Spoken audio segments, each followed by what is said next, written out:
Nous sommes situés donc à la frontière entre la Lozère et le Gard, donc plus particulièrement sur Concoul au niveau de la partie ESAT et sur Génolac pour nos foyers d'hébergement, foyers de vie et SAVS. Nous accueillons 90 personnes en situation de handicap.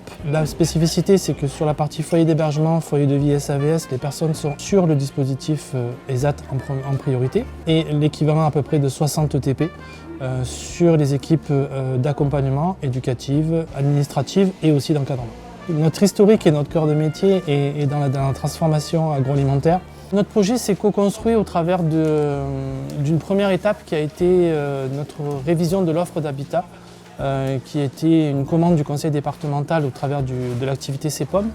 Donc nous avons eu recours à une structure de design social qui s'appelle la Grande Bobine, qui nous a permis en fait d'identifier tous les besoins et toutes les nécessités, en tout cas du territoire. Elle englobe l'ensemble de notre dimension habitat et habitat inclusif. On est plus aujourd'hui sur la Césarienne sur de l'habitat diffus, parce que le tissu locatif local ne nous permet pas d'être sur de l'inclusion. Aujourd'hui, nous avons 19 personnes qui sont accompagnées dans le cadre de notre dispositif SAVS au sein du village. Donc sur ces 19, 8 habitants sont sélectionnés sur l'AVP. Cette participation-là de la Césarienne, pouvoir collaborer et de pouvoir identifier les besoins et les nécessités de l'habitat inclusif, tel qu'on peut l'avoir, et de l'aide à la vie partagée. Au niveau du recrutement des animatrices d'aide à la vie partagée, on est parti sur la Césarienne sur 2 profils différents. Il y avait la connaissance du tissu local, et une autre personne qui avait la connaissance de cette médiation nécessaire pour pouvoir en discuter, pour pouvoir travailler sur l'inclusion des personnes.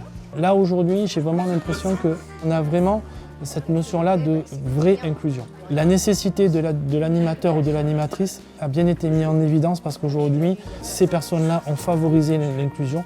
L'inclusion prend, mais c'est bien une démarche co-construite et participative qui est nécessaire pour pouvoir aboutir à la réussite de ce projet.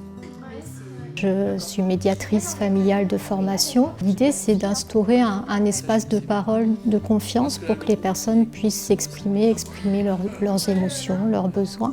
L'accueil et l'écoute, la présence sont importantes. C'est quelque chose que je développais auparavant et c'est ce que je fais toujours ici. Et je pense que ça en fait un lieu chaleureux parce qu'il y a beaucoup de respect. Et les participants à la Vita Maison des Hirondelles aiment bien venir, apprennent à s'écouter. Ils se permettent de réfléchir à ce qu'ils souhaitent pour leur vie, en fait, en confiance. J'ai fait une dizaine d'années d'un parcours artistique et une autre dizaine d'années dans le médico-social. Je suis thérapeute en médecine traditionnelle chinoise. J'ai le rôle, entre guillemets, d'animatrice, mais c'est quand même une co-construction dans les projets selon les envies de chacun et porter non seulement sur le lieu lui-même, mais aussi en lien et en parallèle avec les actions qui peuvent être menées dans Génolac et aux alentours, comme Alès.